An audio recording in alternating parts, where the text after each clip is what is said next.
साथियों नमस्ते। तो आज हम 4.4 बीज गणितीय व्यंजकों का सरलीकरण, इसके जितने भी प्रश्न हैं उन सभी को हल करेंगे। और ये प्रश्न आपको किताब के पेज संख्या 87 से लगाकर 93 पर मिलेंगे। इससे पहले वाले जितने भी वीडियोज हैं वो सारे मैंने प्लेलिस्ट में डाल दिए हैं। अगर वो वीडियोज आपको देखने हो तो मेरे चैनल की प्लेलिस्ट में जाकर आप देख सकते हो, है ना। तो देखो इस वीडियो में हम क्या क्या चीज़ें सीखने वाले हैं। सबसे पहले हम सीखेंगे कि बीजीय व्यंजक जो होते हैं, बीजीय व्यंजक है ना, उनको हमें लिखना कैसे।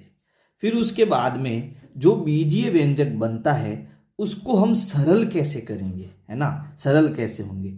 क्या उनको सरल करते समय हमें कोई समान पद दिखेंगे, समान पद यानी सजातीय पद, या फिर विजातीय पद दिखेंगे। अगर दिखेंगे तो उनको हम हल कैसे करेंगे, ये चीज भी हम इसमें जानेंगे, है ना। तो हमें स्टार्टिंग कहाँ से करनी है, बीजीय व्यंजक बनाने से करनी है। किसका बीजीय व्यंजक बनाएंगे, आयत के परिमाप का बीजीय व्यंजक बनाएंगे। हम जानते हैं कि आयत क्या होता है। आयत हमारा एक चतुर्भुज होता है जिसके आमने सामने की भुजाएं क्या होती है, बराबर होती है। ये हमारी क्या हो गई, आयत की लंबाई। मान लो इसकी लंबाई क्या है, x।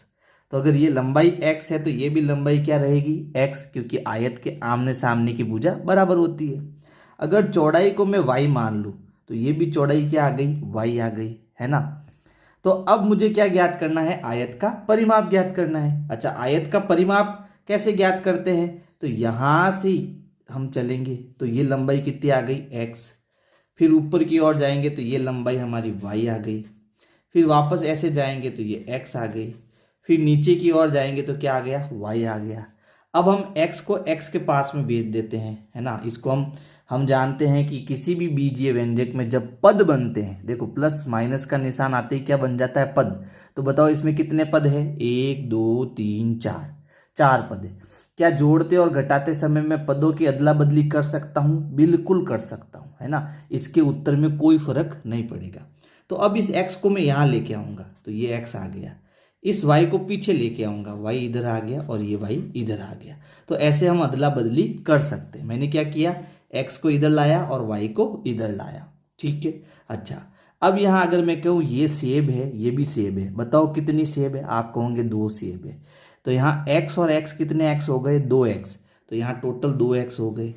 y कितने हो गए, 2y हो गए। तो ये हो गया इसका सरल व्यंजक, है ना। अब यहाँ पर ध्यान दो, ये भी x है, ये भी x है, तो इन्हें हम सजातीय पद कहते हैं। क्या कहते हैं, सजातीय पद। और सजातीय पद को हमेशा हम जोड़ सकते हैं। सजातीय जो पद होते हैं उनको हम जोड़ भी सकते हैं और घटा भी सकते हैं, ठीक है। लेकिन जो विजातीय पद है ना, विजातीय पद कौन से हो गए, जैसे ये x है और ये किसका पद है, y का पद है। तो ना तो मैं इसे जोड़ पाऊंगा ना इसे घटा पाऊंगा, यानी ये मेरा लास्ट का उत्तर हो जाएगा, यही अंतिम उत्तर हो जाएगा, ठीक है। एक काम हम इसमें और कर सकते हैं। देखो इसके पास भी 2 है और इसके पास भी 2 है ना। और इन दोनों के बीच में कोई निशान नहीं, तो किसका निशान है, गुणे का निशान है। तो जब दोनों के पास 2 है तो इस 2 को मैं कोष्टक के बाहर ले जा सकता हूं, यानी यहां से भी मैं 2 बाहर ले जाऊंगा, यहां से भी मैं 2 बाहर ले जाऊंगा। तो कोष्टक के अंदर क्या लिखेंगे, जो 2 को बाहर ले गए उसके अलावा कौन बच गए, तो यहाँ x बच गया और यहाँ y बच गया। देखो 2 तो मैं बाहर ले गया, है ना, यहाँ 2 बार है, लेकिन जब बाहर ले जाएंगे तो मुझे 1 बार ही लिखना है, ठीक है। तो यहाँ पर ये x आ जाएगा और यहाँ पर ये y आ जाएगा, क्योंकि यहाँ से 2 हमने बाहर ले लिया, x बचा। यहाँ से हमने 2 बाहर ले लिया, y बचा।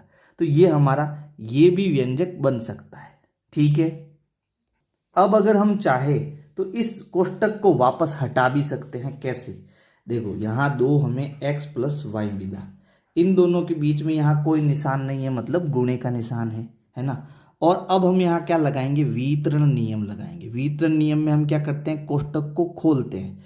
कोष्टक कैसे खोलते हैं, तो देखो इस 2 को हम अंदर भेजेंगे तो 2 का गुणा x से भी होगा और 2 का गुणा y से भी होगा। तो ये बनेगा 2x और ये बनेगा 2y। तो इस प्रकार से हम कोष्टक बना भी सकते हैं और कोष्टक को हटा भी सकते हैं। ये तरीका हमें आना चाहिए, है ना। तो ये हो गया आपके आयत का परिमाप और ये बन गया इसका बीजीय व्यंजक। और सजातीय पदों को हम हमेशा जोड़ सकते हैं या फिर घटा सकते हैं, और विजातीय पद हम ना तो जोड़ पाएंगे ना घटा पाएंगे। अब आगे कुछ प्रश्न दिए हैं जिसमें उदाहरण 5 है। यहाँ सारणी में एक दुकान पर बेची गई पेंसिल एवं रबर की संख्याएं दिखाई गई है। यानी यहाँ पर पहले दिन 5 पेंसिल बेची और पहले दिन 4 पेंसिल बेची। प्रत्येक पेंसिल की कीमत C है एवं प्रत्येक रबर की कीमत D है। पेंसिल की कीमत C है और रबर की कीमत D है। दुकानदार द्वारा इन तीनों दिनों में अर्जित किए गए कुल रुपए को ज्ञात कीजिए। यानी यहाँ पर हमें इनका व्यंजक बनाना है, फिर इनकी जोड़ करनी है, इनको टोटल बताना है कितना होगा। तो यहाँ हमें एक चीज दी हुई है कि प्रत्येक पेंसिल की कीमत 100 रुपये C रुपये है ना। तो अगर मैं एक पेंसिल बेचता हूँ तो इसकी कीमत क्या होगी, 1 गुणा C है ना, 1C। 2 पेंसिल बेचता हूँ तो 2 गुणा C 2C। इसी प्रकार 5 पेंसिल बेचता हूँ तो 5 गुणा C गुणा हट जाएगा 5C है ना। तो यहाँ पर पहले दिन का अगर मैं व्यंजक बनाऊँ तो क्या बनेगा कि 5 तो पेंसिल हो गई जिसका मूल्य C हो गया, तो 5C ये हो गया टोटल पेंसिल का मूल्य, 5 पेंसिलों का मूल्य। 4 पेंसिलों का मूल्य क्या हो जाएगा 4, फिर इसकी कीमत क्या है D, तो 4 के साथ D लग जाएगा और इनको प्लस लगा देंगे।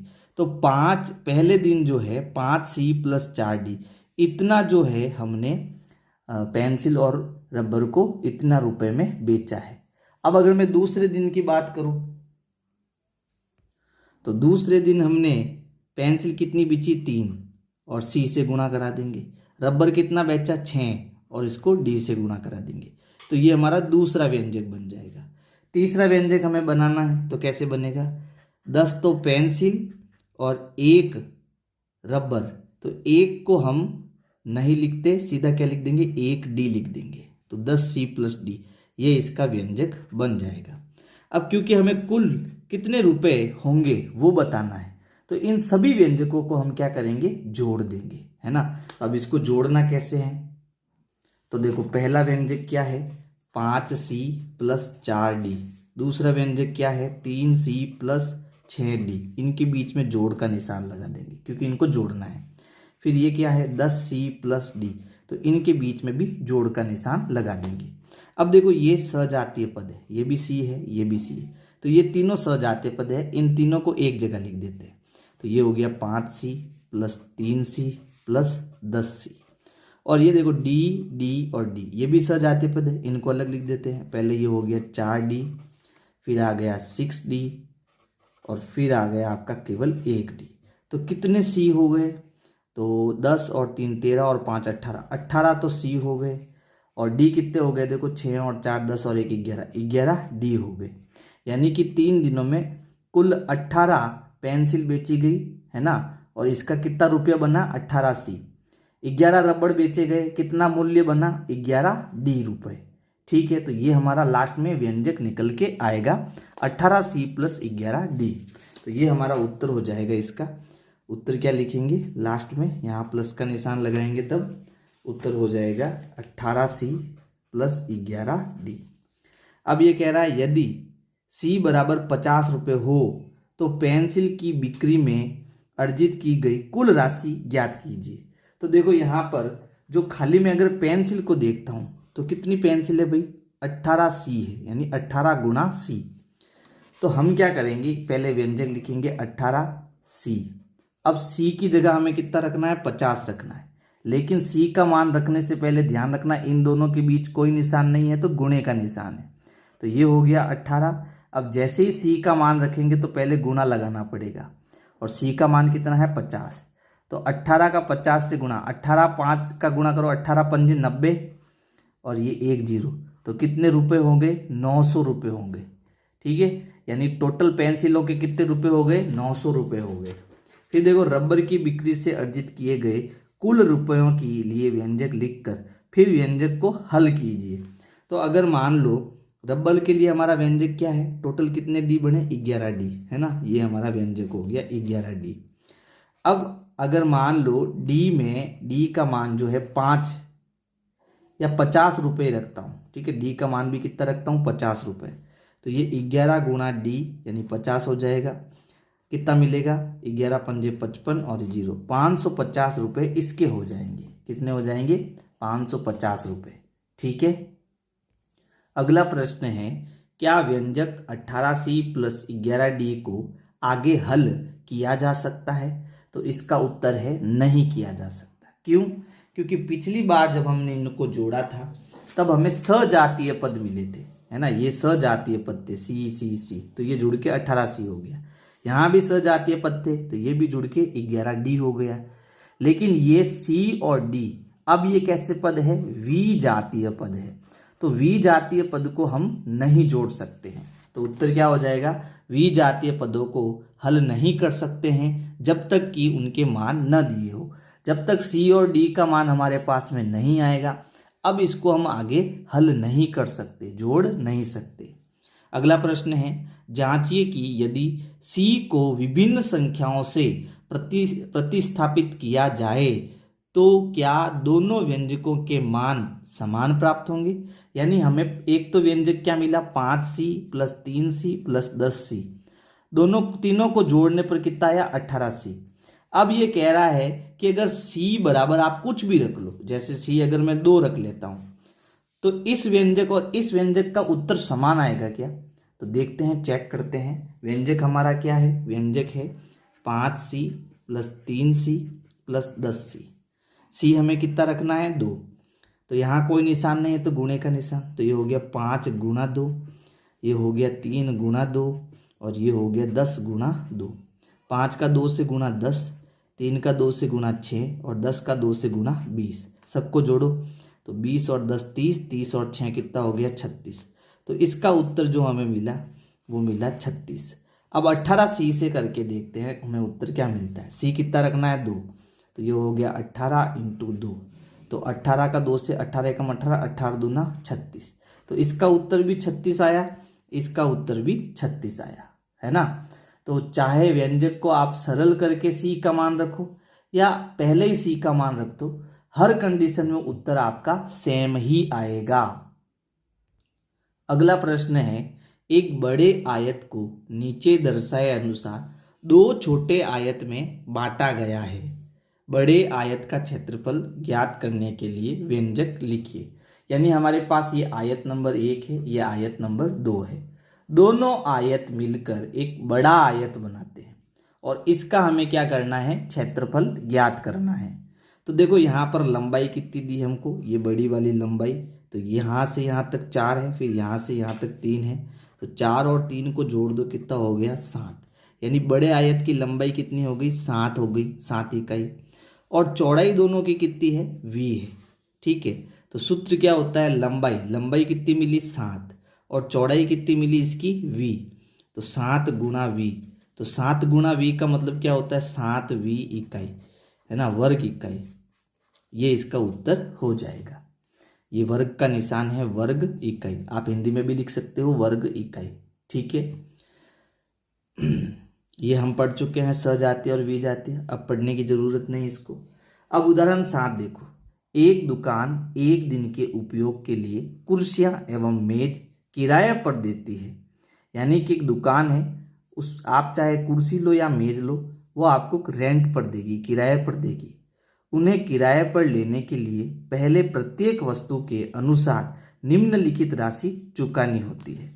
तो देखो, अगर आपको कुर्सी लेनी है तो एक कुर्सी का 40 रुपया है, मेज लेनी है तो एक मेज का 75 रुपया है।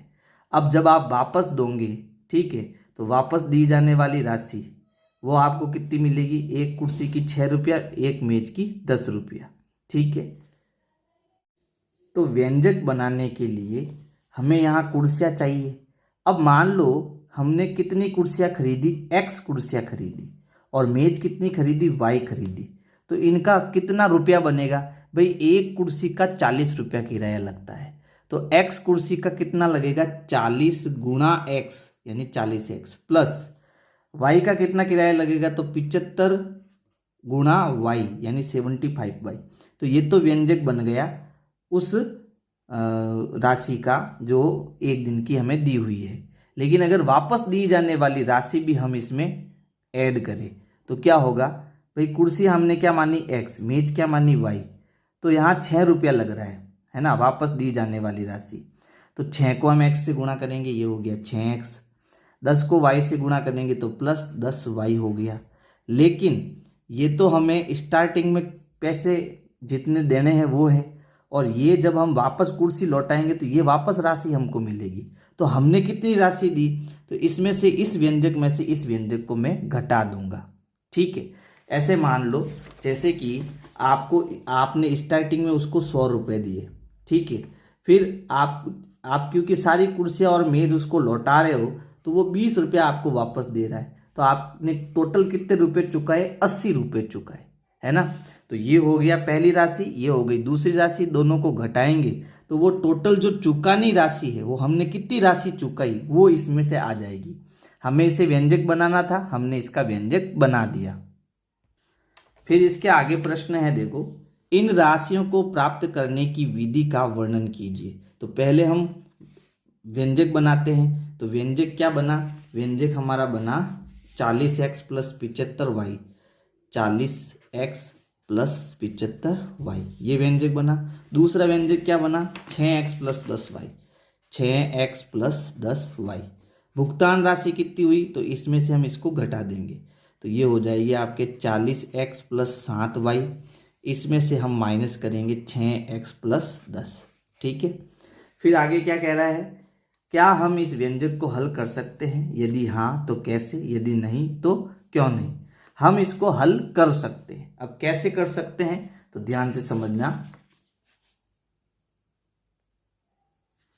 देखो, पहले तो हम ब्रैकेट हटाएंगे, ये आगे वाला ब्रैकेट तो हट जाएगा क्योंकि इसके आगे ना तो प्लस है ना माइनस है, कोई निशान नहीं है, तो हम हटा देते हैं 40x प्लस 75y। ठीक है, अब इस कोष्टक के आगे माइनस का निशान है, और हम पढ़ चुके हैं कि जब भी कोष्टक के आगे माइनस होता है और जब हम इस कोष्टक को हटाते हैं, क्या करते हैं, हटाते हैं, तो इस कोष्टक के अंदर जो भी निशान होता है वो बदल जाता है ना। जैसे अगर कोष्टक के अंदर प्लस का निशान है तो वह माइनस हो जाएगा, माइनस का निशान है तो वो प्लस हो जाएगा और कोष्टक हट जाएगा। तो यहाँ काम ये करना है, देखो क्या करेंगे, देखो ये माइनस है, ये भी संख्या प्लस की है और ये भी संख्या प्लस की है, इसके आगे कोई निशान नहीं मतलब प्लस का है, तो ये भी माइनस हो जाएगा और ये भी माइनस हो जाएगा, कोष्टक हट जाएगा। तो ये माइनस का 6x हो गया और ये माइनस का 10y हो गया। इसको हम हल कर सकते हैं, क्यों, क्योंकि यहाँ पर देखो ये भी x है, ये भी x है, ये भी y है, ये भी y है, तो सजातीय पद को हम जोड़ भी सकते हैं और घटा भी सकते हैं। तो ये हो गया 40x, इसके पास में ये माइनस का 6x आ जाएगा। आप ध्यान रखना 6x मत लाना, ये पूरा आएगा, माइनस का 6x पूरा पद आएगा। ठीक है, तो ये ले आया। फिर यहाँ कौन है, प्लस का 75y है। ठीक है, माइनस के 10y को इसके पास ले आओ तो माइनस का 10y, ये दोनों एक जैसे पद है, समान पद है, तो ये 40 प्लस का है, ध्यान देना, प्लस का 40 है और ये माइनस का 6x है। तो 40 में से 6 गए, कितने बच्चे, 34x, लेकिन प्लस का आएगा क्योंकि प्लस का बड़ा है।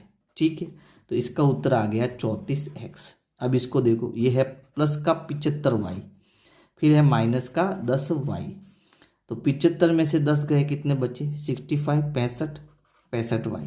अब उत्तर किस में आएगा, प्लस में, क्योंकि प्लस का बड़ा है, तो प्लस का 65y आ जाएगा। ये हमारा क्या हो गया, हल हो गया। अब हल नहीं होगा, क्यों नहीं होगा, क्योंकि अब ये विजातीय पद आ गए, यानी अब इसको हम आगे हल नहीं कर सकते। ठीक है, ये बस इसका उत्तर हो जाएगा। उदाहरण 8 है, चारू प्रश्नोत्तरी प्रतियोगिता के 3 चरणों में पहुंची।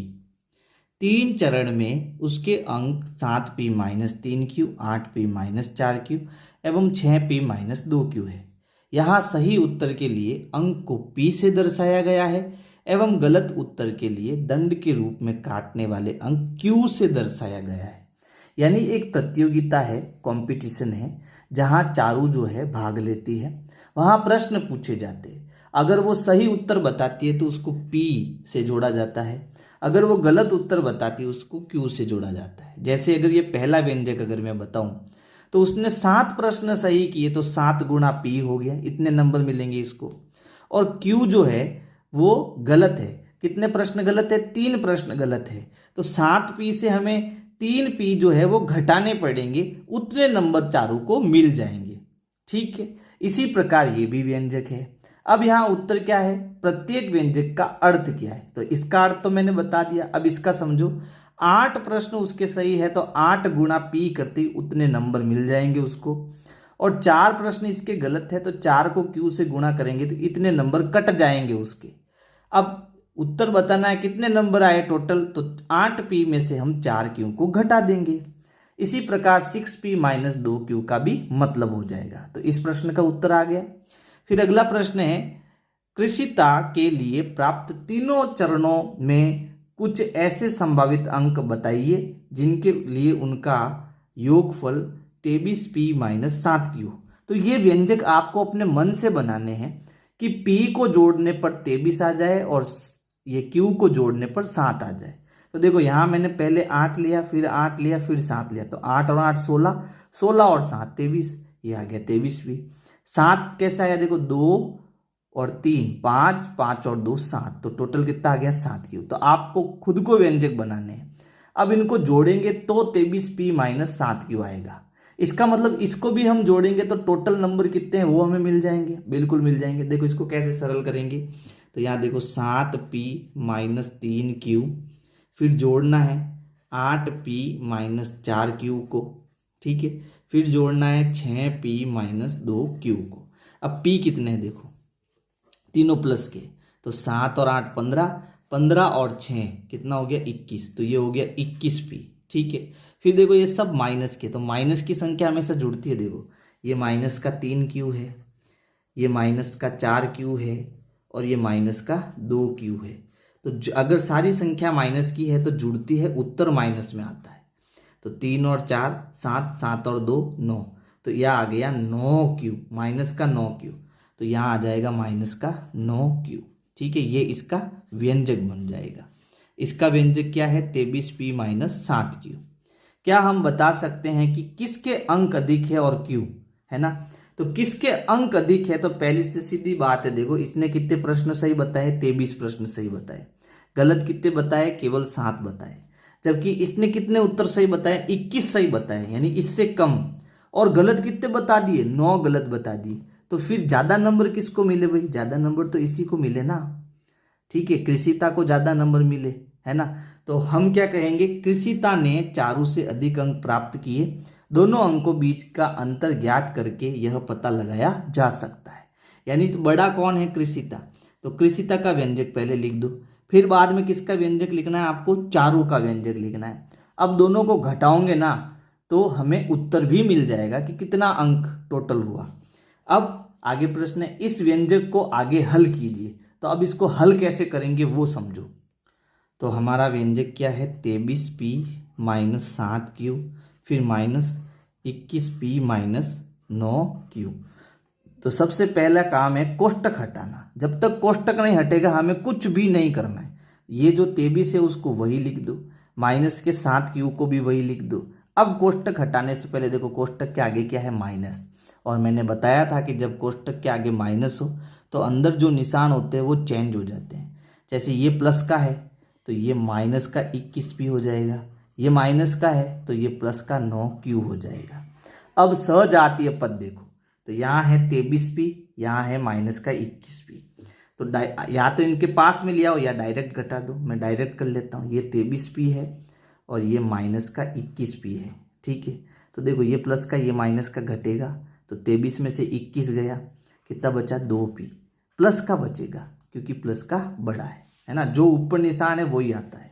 तो ये हो गया 21p, मैंने यहाँ प्लस का निशान नहीं लगाया, मतलब ये प्लस का है। फिर अगला देखो, ये भी माइनस का 7q है, ये प्लस का 9q है। देखो बड़ा कौन है, प्लस का बड़ा है, तो प्लस का 9q पहले लिख दो, माइनस का 7q बाद में लिख दो। जब एक प्लस का और एक माइनस का होता है तो हमें घटाना पड़ता है। तो 9q में से 7q गए, कितने बचे 2q। कैसे, प्लस के, क्योंकि प्लस का बड़ा है। तो यहाँ आ गया प्लस का 2q, है ना। तो यहाँ पर 2p है, 21 नहीं है, 2p प्लस 2q, ये हमारा व्यंजक का उत्तर आ जाएगा, 2p प्लस 2q, ठीक है। उदाहरण 9 है, व्यंजक 4x plus Y minus Y को हल कीजिए। तो व्यंजक हमें दिया 4x plus Y minus Y. सबसे पहला काम है कोष्टक हटाना। तो कोष्टक हटाने के लिए ये 4 का गुणा x से भी होगा और 4 का गुणा y से भी होगा। तो 4 का गुणा जब हम x से करेंगे 4 गुणा x, तो 4x लिखेंगे, गुणा हम हटा देंगे तो ये हो गया 4x। फिर ये आगे प्लस का निशान आ रहा है तो प्लस लगाएंगे, फिर 4 का गुणा y से करेंगे तो ये 4y हो जाएगा, फिर ये माइनस y हो जाएगा। अब देखो इन दोनों में सजातीय पद कौन से, ये दोनों सजातीय पद है, तो हम प्लस के 4y में से माइनस का 1y घटा देंगे। तो 4 में से 1 गया 3y, कैसा, प्लस का, क्योंकि प्लस का बड़ा है। तो ये तो है 4x, जब इनको हम घटाएंगे तो कितना आएगा, प्लस का 3y, और यही हमारा आंसर हो जाएगा, आगे ये सरल नहीं होगा। उदाहरण 10 है, क्या व्यंजक 5u एवं 5 प्लस u एक दूसरे के समान है, तो उत्तर आएगा नहीं।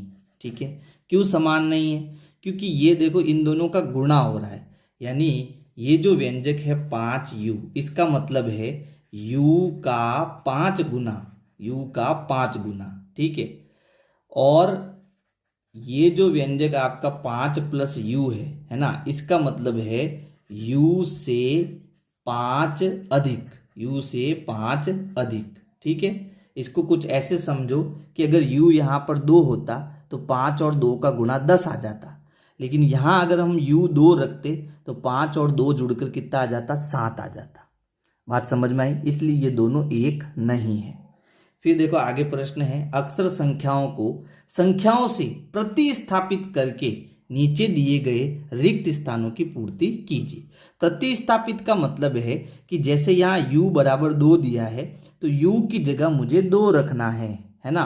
तो देखो यहाँ पर अगर 5u है ना, और मुझे u की जगह कितना रखना है, 2, तो अब यहाँ इसका मतलब, इन दोनों का मतलब है कि गुणा है, क्या है, दोनों का गुणा।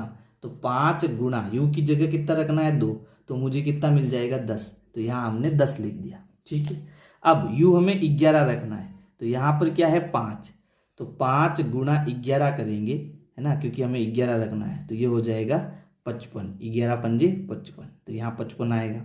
u हमें 8 रखना है, तो व्यंजक क्या है, 5u, u की जगह 8, तो 5 गुणा 8, तो 8 पंजे 40, तो यहाँ हमें कितना मिल जाएगा, 40 मिल जाएगा। u हमें 5 रखना है, पहले से क्या है, 5u है, अब 5 गुणा u हमें कितना रखना है, 5 रखना है, तो 5 का 5 से गुणा कितना आ गया, 25, कितना आ गया, 25, तो यहाँ हमारा 25 आ जाएगा। तो ये हो गया 5u का मतलब। अब 5 प्लस u, इसका मतलब है कि हमें u जोड़ना है ना। जैसे यहाँ u बराबर 2 है, तो 5 प्लस 2 करेंगे तो हमें कितना मिलेगा, 7, जो कि यहाँ पर है। u 11 है, तो 5 प्लस u की जगह 11 रखेंगे तो 11 और 5 कितना हो जाएगा, 16। फिर 5u में हमें u 8 रखना है, तो 5 प्लस 8 करेंगे तो 8 और 5 कितना हो गया, 13, तो यहाँ पर आ जाएगा 13। फिर u हमें 5 रखना है, तो 5 प्लस 5 बराबर कितना आ जाएगा, 10। तो देखो इनके उत्तर कितने अलग आ रहे हैं, है ना। यहाँ तो गुणा हो रहा है, जबकि यहाँ हम संख्या को जोड़ रहे हैं। ठीक है, उदाहरण 11 है, चित्र में दी गई संख्याओं का योग है, यानी ये चित्र दिया है और इनको हमें सभी को जोड़ना है। पहले इसको, इन तीनों को जोड़ना, फिर इसको, फिर इसको, फिर इसको जोड़ना है। ठीक है, तो इसकी बहुत सारी विधियां हो सकती है, लेकिन मैं मेरी विधि बता देता हूँ। सबसे पहले देखो 3 को कितनी बार जोड़ा, 4 बार। तो पहले तो हम क्या कर रहे हैं, 3 प्लस 3 प्लस 3 प्लस 3 कर रहे हैं। तो इसको मैं कितनी बार जोड़ रहा हूँ, 3 बार जोड़ रहा हूँ। तो 3 को अगर मैं 4 से गुणा करूंगा तो अभी कितना आएगा, 12, क्योंकि मैंने यहाँ 3 कितनी बार लिया, 4 बार लिया, है ना। तो चाहे 3 प्लस 3 प्लस 3 करो तो भी 12 आएगा, 3 गुणा 4 करो तो भी 12 आएगा। फिर सेकंड कंडीशन में क्या हुआ, देखो r और s को जोड़ो, तो r और s आगे जुड़ेंगे ही नहीं, क्योंकि ये वी जातीय पद है। फिर तीसरा देखो r प्लस s, फिर से r प्लस s ही होगा।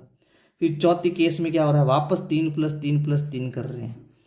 कितनी बार जोड़ा इनको, 4 बार, तो 3 गुणा 4 कितना आएगा, 12 आएगा। अब सबको जोड़ो, सभी पदों को जोड़ो, तो क्या होगा, देखो कुल सबसे पहले कितना आया, 3 गुणा 4, है ना, 3 गुणा 4। फिर क्या आया, r प्लस एस, तो ये r प्लस एस। फिर क्या आया, r प्लस एस, तो r प्लस एस। फिर क्या आया, 3 गुणा 4, तो फिर कर दिया 3 गुणा 4। ठीक है, तो तो ये पहला व्यंजक, फिर दूसरा व्यंजक, तीसरा व्यंजक, चौथा व्यंजक, सबको जोड़ दिया। इसको तो गुणा कर सकते हैं हम, ये हो गया 12। ये आर प्लस एस ही रहेगा, कोष्टक हटा दिया। ये आर प्लस एस ही रहेगा, कोष्टक हटा दिए, और 3 चौक 12। ठीक है, अब देखो कितने आर है, 2 आर है तो 2 आर हो गया, प्लस कितने एस है, 2 एस है तो 2 एस हो गया। 12 और 12 कितना होता है, 24। तो ये हमारा व्यंजक हो जाएगा, ये हमारा उत्तर हो जाएगा। ठीक है, तो इस प्रकार से आपको बीजीय व्यंजकों को सरल करना आना चाहिए, बीजीय व्यंजकों को जोड़ना घटाना आना चाहिए, वितरण का गुण आना चाहिए। तो आज की वीडियो में इतना ही। अगर मेरी वीडियो आपको पसंद आई है तो वीडियो को लाइक करना है, अपने दोस्तों को शेयर करना है। Thank you.